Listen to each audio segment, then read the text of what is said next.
ظہور امام روزے عاشور کریں گے اور مکے سے ظہور ہوگا، عصر کا وقت ہوگا، 313 امام کے ایسے خاص افراد ہوں گے جو فوراً بیعت کے لیے پہنچ جائیں گے. وہ سب مکے کے نہیں ہوں گے، دنیا بھر سے 313 خاص ہوں گے. لیکن روایات کے الفاظ ہیں کہ یہاں چلیں گے، چند لحظوں میں امام کی بارگاہ میں پہنچ جائیں گے. ارے جس کے چاہنے والے ایسے ہوں، سوچئے امام کیسے ہوں گے. بھئی اب چلتے رہیں گے میرے ساتھ؟ تو کہا یہ 313 چند لحظات میں امام کی بارگاہ میں پہنچیں گے. یہ ہوائی جہاز سے نہیں پہنچیں گے، یہ کوئی ہیلی کاپٹر لے کے نہیں جائیں گے، چند قدم لیں گے. اسے کہا جاتا ہے طی الارض، کہ ان کی زمین جو ہے ان کے لیے سکڑ جائے گی. وہ اتنی تیز سفر طے کریں گے کہ ہر چیز ان میں سے ہر ایک کے پاس تلوار ہوگی اور نیام میں 1000 کلمات ہوں گے. اسماء یعنی اللہ کے نام ہوں گے 1000 کا. ان میں سے کوئی ایسا نہیں ہوگا جو عام آدمی ہو. وہ اتنے پہنچے ہوئے ہوں گے کہ بتا سکیں گے قبر میں کیا ہو رہا ہے کسی کی. پتہ نہیں لوگ ہیں یا نہیں ہے. ایسے افراد ہیں جو قبر کا حال دیکھ کے بتا دیتے ہیں باہر سے اس میں رحمت نازل ہو رہی ہے یا عذاب. لوگ امام سے متعلق شک کرتے ہیں، ارے امام کے تو خادم ایسے ہوں گے، امام کچھ اور ہیں. بات پہنچ رہی ہے میری؟ سنیں گے نا حضرات؟ تو کہا 1000 کلمات ہوں گے ان کی تلوار میں. یہ 313 دنیا بھر سے ہوں گے. سب سے زیادہ قوم مقدس سے ہوں گے. کتنے؟ 38 سب سے زیادہ قوم سے. اس کے علاوہ پوری دنیا سے ہوں گے، اور نام بھی اور بتایا بھی کون کون سے علاقوں سے کتنے کتنے ہوں گے. چھٹے امام نے ہر شہر کا نام بتایا کہ اس شہر سے اتنے، اس شہر سے اتنے، نجف سے کتنے ہوں گے، کربلا سے کتنے ہوں گے، بغداد سے کتنے ہوں گے، مدینہ سے کتنے ہوں گے. ہر شہر کا نام بتایا. گھبرا رہے ہیں حضرات مجھے لگتا ہے، سننا چاہ رہے ہیں اس کا مطلب ہے سب. تو کہا یہ 313 خاص ہوں گے. اچھا بہت سے لوگ گھبرائے جاتے ہیں کہ صرف 313 ہی ہوں گے ماننے والے. نہیں، ہم جیسے تو لاکھوں کروڑوں ہوں گے. وہ جو 313 خاص ہوں گے وہ ایسے ہوں گے. پوچھا مولا کون کون ہوگا ان میں؟ کہا اگر صحابہ رسول میں دیکھو تو صرف اتنا معیار ان 313 کا بلند ہوگا کہ صحابہ رسول میں صرف سلمان کا اتنا معیار ہے. اصحاب امیر المؤمنین نے صرف مالک اشتر کا اتنا معیار. پتہ نہیں لوگ ہیں یا نہیں ہیں، گھبرا کے سن رہے ہیں. اور 313 ایسے ہوں گے. کہا مولا کیسے ہوں گے؟ کہا حبیب جیسے 313 ہوں گے. کہا 313 خاص ہوں گے، ان میں 50 خواتین ہوں گی. یہ روایت علامہ محمد باقر مجلسی نے لکھی ہے کہ ان 313 میں بھی 50 خواتین ہوں گی. اس لیے ہماری بہنوں کو کبھی نا امید نہیں ہونا چاہیے کہ ان خاص میں جو خاص ہوں گے، عام تو بہت زیادہ ہوں گے. ظہور سے پہلے 1/3 جنگوں میں مارے جائیں گے، 1/3 بیماریوں میں. تو امام کے حقیقی شیعہ کو کبھی آگ جلا نہیں سکتی. یہ اہل بیت نے اپنی ولایت کا مظہر قائم کیا کہ دیکھو جو اطاعت الہی میں آتا ہے کبھی بھی اسے آگ جلاتی نہیں ہے. تو امام نے کہا ایسے شیعہ کتنے ہیں جو ہم کہیں اور کود پڑیں. یہ مت پوچھیں کہ مولا کیوں کودوں. اس نے کہا مولا میں ہی نہیں گیا تو دوسرے میرے گاؤں والے کیا جائیں گے. اس وقت چھٹے امام فرماتا اگر ایسے میرے پاس، بعض روایت میں 22 ہے، بعض میں 27 ہے، اگر ایسے میرے پاس 27 بھی ہوتے، میرے دادا حسین کے پاس 72 تھے، اگر میرے پاس ایسے 27 بھی ہوتے میں قیام کرنے کے لیے تیار ہو جاتا. تو آج کا جوان جب تعجب سے پوچھتا ہے کہ مولانا 313 ابھی تک نہیں بنے، تو بھائی ایسے 313 ہیں جو امام کہیں اپنی جان، اپنا مال، ہر چیز اہل بیت کے فرمان پر راہ خدا میں لٹا دے تو واقعاً بہت کم ہیں. ہم تھک جاتے ہیں صرف خمس کے بارے میں پڑھ کے. جو مومن مال کی محبت نہیں نکال سکتا، جو مومن چند بال چہرے پہ نہیں رکھ سکتا. تو میں تو شیعوں کو کہتا ہوں شکر کرو شیعہ بنے ہو. اگر ہوتے کسی اور مکتب میں تو داڑھی بھی کتنی بڑی رکھنی پڑتی. وہ یہ ہے کہ جب وہ 313 لوگ تیار ہو جائیں گے تب امام تشریف لے آئیں گے. اور پھر پوچھنے والا یہ پوچھتا ہے کہ بھئی اس وقت سے لے کر اب تک 313 بندے بھی نہیں آئے، 313 مخلص بھی نہیں آئے.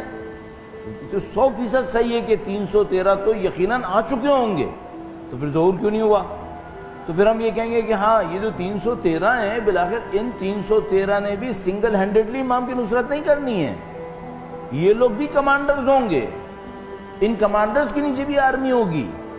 اس کی وجہ یہ کہ جب ہم امام کی تشریف آوری کے حالات کا جائزہ لیتے ہیں جو ہمارے پاس روایات کے اندر ہے، تو ہمارے پاس آرمی 313 کی نہیں ہے۔ تو اگر صرف 313 لوگوں نے مدد کرنی ہوتی تو اس کا مطلب یہ کہ امام جب تشریف لاتے ظہور کے بعد آرمی بنتی اور وہ امام لے کر چلتے، اس کی تعداد 313 ہونی چاہیے تھی، 313 نہیں ہے، ہزاروں کی آرمی ہے۔ تو اب پھر ایک سوال آتا ہے کہ پھر وہ 313 کا جو نمبر ہے وہ کیوں ہماری روایات کے اندر اتنا زیادہ آیا؟ تو پھر ہم کہتے ہیں ہاں معاملہ یہ ہے کہ 313 کمانڈرز ہیں ایکچولی، ان 313 کمانڈرز کے نیچے ان کی اپنی آرمیز ہیں۔ اب پھر ایک سوال آتا ہے انتظار 313 کا ہے کیا؟ نہیں، پوری آرمیز چاہیے، پوری فوج چاہیے، اور وہ فوج کون سی فوج چاہیے؟ جس کو اسلحہ استعمال کرنا آتا ہو۔ اتنی تو ابھی بھی نکل آئے گی۔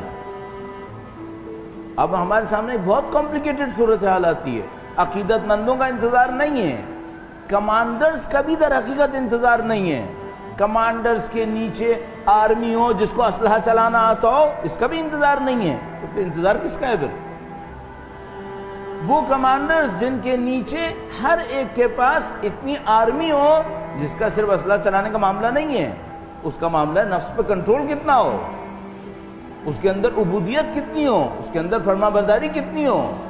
یہ وہ معاملہ ہے جس کے اندر بالکل واضح انتظار کی ضرورت ہے۔ اب مثال کے طور پر فرض فرمائیے مثلا کوئی کہے بھائی تم مولویوں کے اندر 313 بندے نہیں آئے ہوں گے ابھی تک، 313 مجتہد نہیں آئے ہوں گے ابھی تک۔ کتنے لوگ پوچھتے ہیں اس طرح کی باتیں؟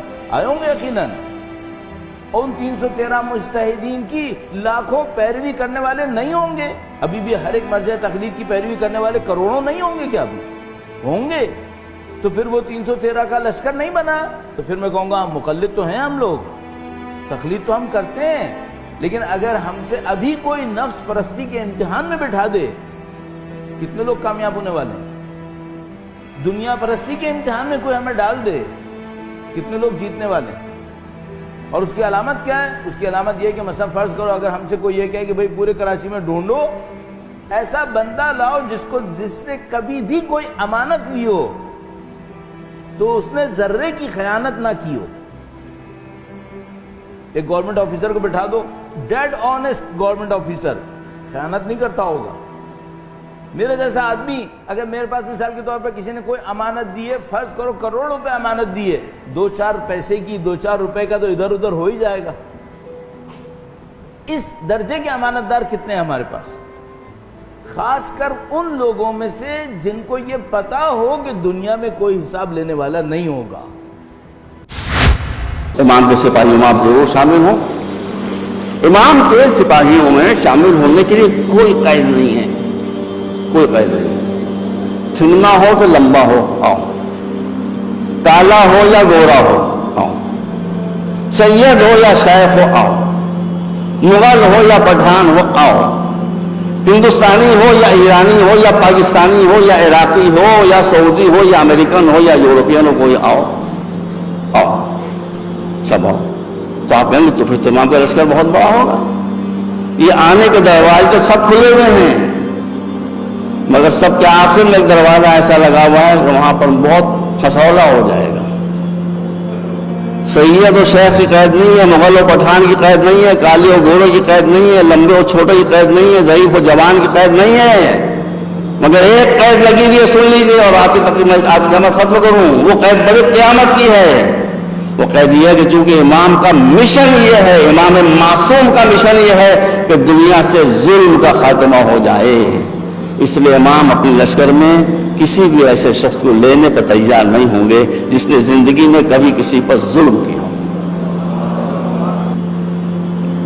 اب کہہ رہ گئے اگر آپ نے شادیاں کی ہیں ایسے انداز سے کہ آپ کی شادی کی وجہ سے قوم کی اور بچیوں کی شادیاں دشواری میں پڑ گئیں تو یہ ظلم ہے، تو ٹھیک ہے شادی میں آپ بریانی کھائیں مگر امام کے لشکر میں نہیں جا پائیں گے۔ اذان عالیہ میں رکھیے۔ اگر آپ فضول خرچیوں میں اپنا پیسہ برباد کر رہے ہیں اور قوم کے بچے بھوکوں مر رہے ہیں، یہ ظلم ہے. ظالم امام کے لشکر میں شامل نہیں ہو پائے گا. اگر آپ اپنا پیسہ اسراف فضول کی باتوں میں خرچ کر رہے ہیں، شو میں خرچ کر رہے ہیں اور قوم کے بچے تعلیم حاصل نہیں کر پا رہے ہیں، یہ ظلم ہے. نجف کے ایک عالم دین تھے، اپنے درس کے شروع میں امام زمانہ کا ذکر کرتے تھے. درس کے شروع میں ایک دن ان کا شاگرد جو کہ خود وہ بھی عالم تھے، وہ پہنچے طالب علم، دیکھا کہ استاد پریشان ہے. کہا استاد پریشان لگ رہے ہیں چہرے سے. کہا امتحان ہوا، میں فیل ہو گیا. کہا آپ تو استاد ہیں، آپ کا کس چیز کا امتحان؟ کہا میں رات کو خواب میں دیکھا کہ امام کا ظہور ہو گیا ہے اور امام ہمارے شہر میں آئے ہیں. تو مجھے جب یہ سوچ، میں نے کہا شور ہو رہا ہے، آوازیں، تو میں نے بڑا اپنا لباس پہنا. اچھا میں باہر نکلا تو لوگ جا رہے ہیں جوک در جوک جہاں امام ہے. تو میں نے دیکھا کہ لوگ مجھے ٹکرے مارتے ہوئے جا رہے ہیں، میرے لباس کے اوپر سے پاؤں رکھ دیا جا رہے ہیں. میں نے کہا یہ کیسے لوگ احترام ہی نہیں کر رہے، میں اتنا بڑا استاد ہوں. کہتے میں بڑی مشکل سے امام تک پہنچا اور پھر میں نے امام کے قریب جا کر کہا مولا آپ کو آنے کی کیا ضرورت تھی، ہم تھے نا یہاں پہ. یعنی بعض اوقات انسان اپنی نفس کی پرورش کر رہا ہوتا ہے. واقعی یعنی یہی تو مشکل ہے جو نہیں ہو پا رہا معاملہ، یہی تو رکاوٹ ہے، ورنہ اور کیا رکاوٹ ہے. مطلب 313 کو بہت بڑی فگر ہے، لیکن ایک بھی عزیزان محترم، ہم نے بڑی مجلسیں پڑھی ہیں اس ٹاپک پہ، بہت پڑھتے ہیں اور توفیق الہی ہے. مطلب خود امام چاہتے ہیں تو امام کا ذکر کرتے ہیں، ورنہ نہیں کر سکتا کوئی امام کا ذکر. لیکن حالت جو ہے نا وہ خراب رہتی ہے کہ اتنی گفتگو کرتے ہیں، ہمارا کیا ہوگا؟ ایک آدمی جتنی گفتگو کرتا ہے اس کا امتحان بھی اتنا ہی ہوگا اس کا. یہ آسان نہیں ہے، واقعاً آسان نہیں ہے، لیکن ناممکن بھی نہیں ہے.